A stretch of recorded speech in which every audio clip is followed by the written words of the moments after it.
Bismillahirrahmanirrahim. Assalamualaikum warahmatullahi wabarakatuh. Alhamdulillahi hamdan tayyiban mubarakan fihi kama yuhibbu rabbuna wa yarda. Asyhadu an la ilaha illallah wahdahu la syarikalah wa asyhadu anna Muhammadan abduhu wa rasuluh sallallahu alaihi wa ala alihi wa ashabihi wa man tabi'ahum bi ihsanin ila yaumiddin wa ba'd. Bapak Ibu sekalian, jamaah sholat isya sekaligus sholat tarawih yang dirahmati Allah. Alhamdulillah, pertama kita panjatkan syukur kita kepada Allah Subhanahu wa ta'ala yang telah memberikan nikmatnya kepada kita, sehingga pada malam hari ini kita masih diberikan nikmat untuk bisa melaksanakan aktivitas kita, yaitu melaksanakan sholat isya setelah berjamaah. Kemudian nanti kita akan sambung dengan sholat tarawih. Salawat dan salam tak lupa kita junjungkan kepada Nabi kita Muhammad SAW beserta para sahabat beliau dan orang-orang yang istiqomah menjalankan sunnah beliau. Bapak Ibu sekalian yang semoga dirahmati Allah, berbicara tentang masalah nikmat, jadi semua yang Allah fasilitaskan kepada kita dan yang kita rasakan serta yang kita kecap sekarang ini adalah semua nikmat dari Allah. Karena Allah yang menjelaskan itu sendiri. Firman Allah Ta'ala, wa ma bikum min ni'matin fa minallah. Dan tidaklah semua nikmat yang ada pada diri kalian itu semua datangnya dari Allah. Sehingga sangat patut sekali bagi kita sebagai hamba itu untuk bersyukur kepada Allah Subhanahu wa Ta'ala atas nikmat yang Allah berikan kepada kita. Nah, khususnya di bulan Ramadan ini kita semuanya disampaikan oleh Allah pada bulan ini. Jadi ini itu bulan yang terbaik, Pak. Bulan yang terindah. Bulan yang penuh dengan keberkahan dan bulan yang penuh dengan kebaikan. Sehingga ibadah apapun yang kita kerjakan di dalamnya itu bernilai pahala yang besar di sisi Allah Subhanahu wa Ta'ala.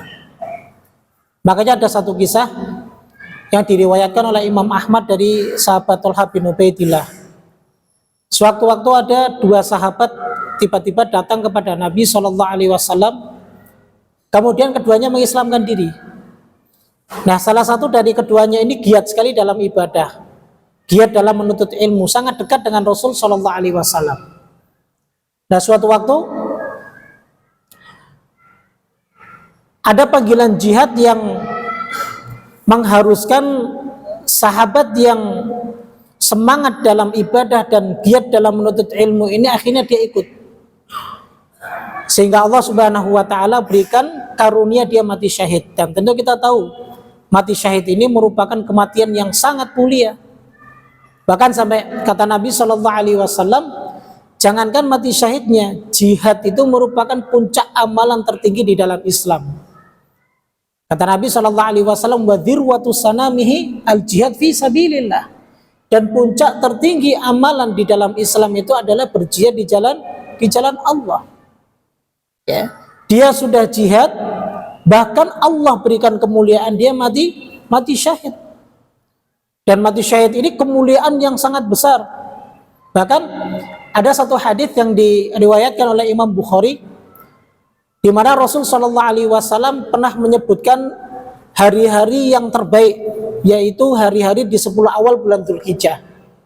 Bahkan nilai pahala amalan jihad itu tidak sebanding dengan ketika kita mengerjakan amal soleh di 10 awal bulan Dzulhijjah.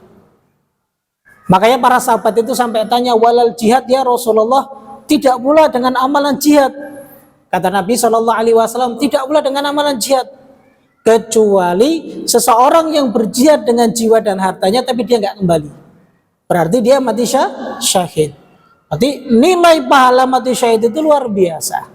Begitu jamaah. Baik, kita teruskan lagi. Nah, setelah sahabatnya ini meninggal dalam medan perang, dia mati syahid, maka sahabat satunya ini Allah panjangkan umurnya sampai 1 tahun namanya. Setelah 1 tahun kemudian dia diwafatkan oleh Allah. Nah, karena sahabat Thalhah bin Ubaidillah ini menyaksikan keislaman keduanya, maka ketika mendengar sahabat satunya ini meninggal juga, di malam harinya dia bermimpi. bermimpi berjumpa dengan dua orang ini di depan pintu yang sangat indah dan besar. Nah, tiba-tiba pintu itu terbuka. Kemudian dari dalam ada yang menyeru memanggil seseorang yang dia justru diwafatkan tidak dalam keadaan syahid. Ya, jadi dipanggil, disuruh masuk terlebih dahulu. Jadi sahabat yang meninggal 1 tahun setelah sahabat yang meninggal mati syahid. Lalu kemudian pintu itu ditutup kembali jamaah.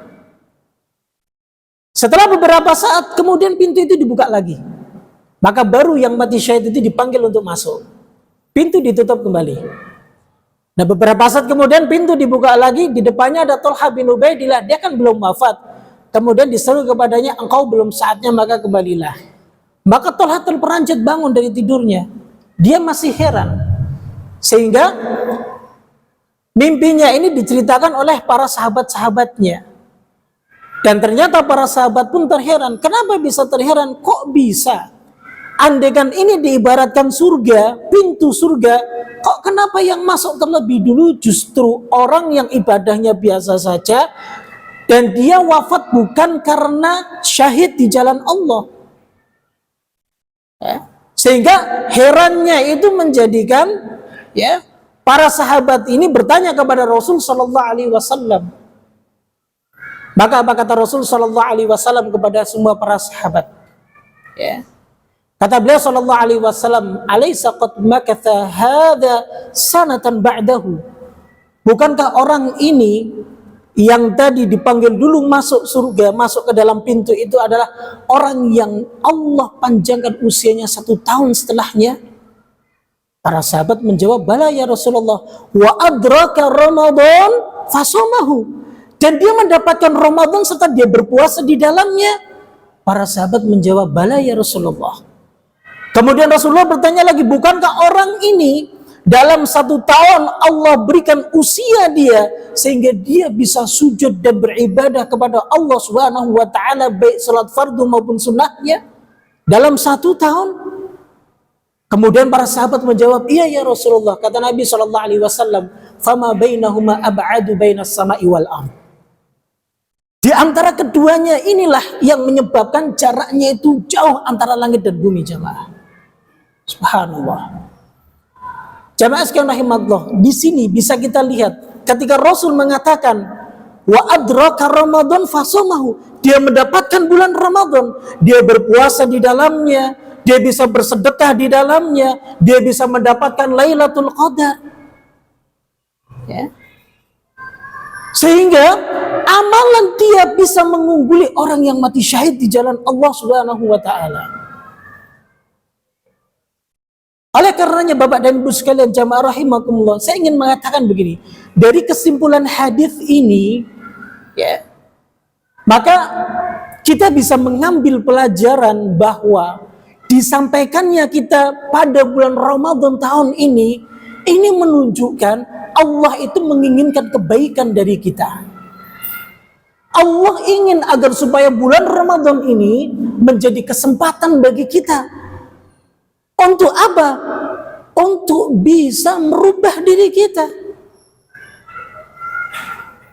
Untuk bisa mengekang hawa nafsu kita. Untuk bisa meninggalkan berbagai macam keburukan yang sebelumnya kita sering melakukannya. Sehingga dari sini kita bisa memanfaatkan bulan Ramadan ini dengan penuh kegembiraan dan keceriaan. Karena ringannya kita, sebab apa? Sebab karena dosa-dosa kita bisa terhapuskan. Sehingga momen yang indah ini seharusnya bisa merubah ya, diri kita, bisa merubah sifat kita. Karena andaikan jamaah sekalian rahimakumullah, bulan Ramadan ini tidak bisa merubah diri kita, tidak bisa merubah dari keburukan kita, maka pada bulan-bulan apalagi kita bisa berubah untuk menjadi hamba yang lebih baik di hadapan Allah Subhanahu wa taala. Sehingga kata Rasul sallallahu alaihi wasallam, ketika ada seorang hamba yang Allah Subhanahu wa taala berikan panjang usianya pada dirinya, maka dia akan menjadi hamba yang terbaik kalau dia mengisi usianya itu untuk kebaikan. Rasul Shallallahu Alaihi Wasallam pernah ditanya oleh seorang Arab Badui dalam hadis riwayat Imam Turmudi, datang kepada beliau Shallallahu Alaihi Wasallam, ya Rasulullah, man khairun nas, wahai Rasulullah, siapa manusia yang terbaik? Apa kata Rasul Shallallahu Alaihi Wasallam? Khairun nas itu adalah barang siapa yang Allah Subhanahu Wa Taala panjangkan umurnya dan baik pula amal perbuatannya. Mudah-mudahan ini bisa menjadi kesempatan bagi kita semuanya jamaah, agar supaya kita bisa memanfaatkan bulan Ramadan ini. Jadikan Ramadan ini seakan-akan Ramadan terakhir kita. Jadikan Ramadan ini seakan-akan kita nggak akan berjumpa dengan Ramadan tahun depan. Sehingga nggak terlalu panjang angan-angan kita untuk menunda-nunda amal soleh dan kebaikan kita. Sehingga kita menyegerakan setiap ibadah yang Allah berikan kesempatan pada tahun ini, di Ramadan ini bagi kita semuanya. Semoga Allah Subhanahu Wa Taala memberikan taufik kepada kita dan pertolongan kepada kita agar supaya kita selalu dekat dengan Allah Subhanahu Wa Taala. Mungkin ini yang bisa kami sampaikan, mudah-mudahan bermanfaat. Subhanakallah bihamdik, syadu an la ilaha illa anta astaghfiruka wa atubu ilaik. Assalamualaikum warahmatullahi wabarakatuh.